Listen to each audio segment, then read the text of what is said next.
Now that we've got the miter slots square to the blade, or parallel with the blade I should say, now we're ready to install the fence onto the saw and to make sure that it's also parallel with the blade.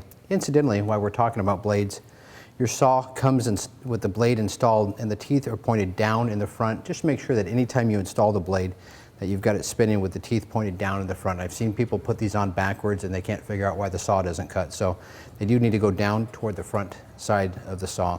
Let's grab the fence and we'll put it onto the front rail and we'll make sure that it's square and parallel.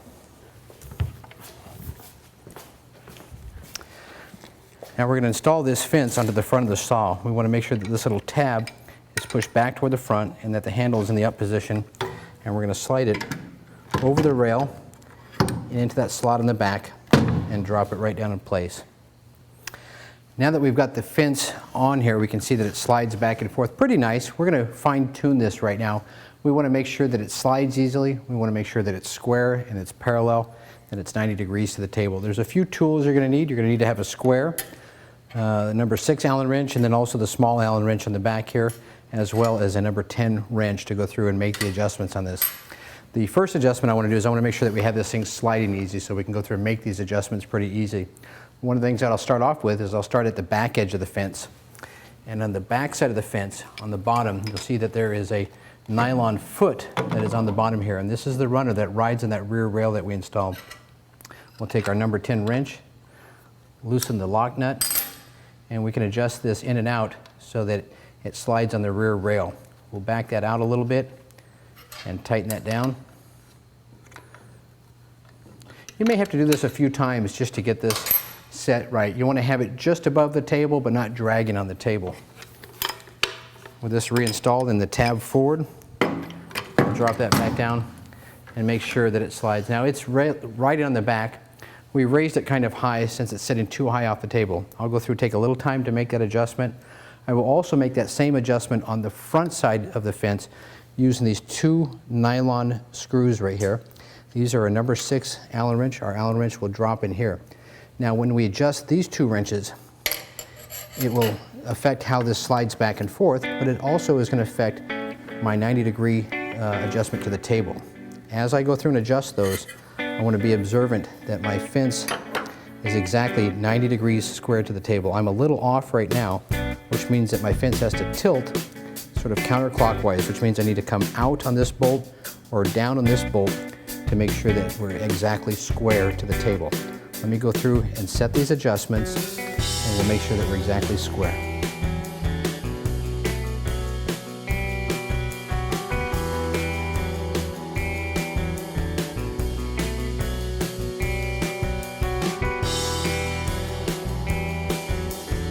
Now that we've got the fence exactly square to the table and we have it sliding back and forth very easily, we need to make sure that it is exactly parallel with the blade. And the way that we do that, we use our small Allen wrench. And on the back side of the fence, there's a couple of small little Allen heads and they push out against these pads. When you check this adjustment, you'll bring the fence over right to the edge of the miter slot and make sure you tighten it down. If you don't tighten the fence down, the fence may not be square. So when we tighten it down, it comes up against those pads in the back, up against the small pad on the front, and it squares the fence.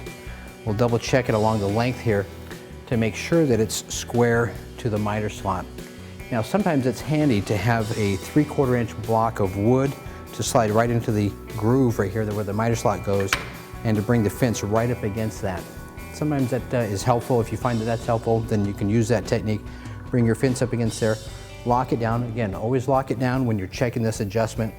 They come pretty close from the factory, but this is one of those adjustments that you want to pay particular attention to. If it's not square, you can have trouble making cuts. You can have wood binding up as you're cutting it, or not getting square and accurate cuts. This one looks pretty close. I do need to tilt the fence a little bit that way so I can tighten down this bolt and loosen this one. If you take too much out of one side and not enough out of the other side, you may find that when you lock your fence down, that it still slides, and that tells you that both bolts need to be tightened up a little bit more. Or if this doesn't go down to lock all the way, you may have to go back and loosen those up and loosen them both together the same number of turns to keep it square and move the entire fence simply back. So on this one here, I need to go ahead and push this one more toward the fence to bring the rip fence counterclockwise toward the blade here. So I'll make this adjustment right now by lifting this up. And make small adjustments. You'll be surprised how quickly this moves against the lever arm. Drop it back down, bring it over to the edge of the miter slot, tighten it down. And that's pretty good. Now, I've done this pretty easy, but I've done a lot of these. Take your time, do this adjustment, do it right the first time. Again, plan a few hours to set up your saw and make all your adjustments so that you've got everything set, and that way when you go to use your saw in the future, you don't have to go back in and make any adjustments. Now, one thing to remember about rip fences that a lot of people forget is it is only good for doing parallel cuts with a blade. If you're trying to square up a cut or square up a piece of wood, the rip fence won't do it for you no matter how many times you cut it and how many times you turn it. It's only going to make a parallel cut. When we make a cross cut, that's going to give us our 90-degree cut. That's going to make our wood square. And we'll do that with the miter gauge. This saw has a great miter gauge. We're going to show it to you in just a few moments here. But take a few moments, go through and make sure that your fence is adjusted, make sure that it's square. Now that we've got that set up, let's go through and we'll get our tape scale set up onto the saw.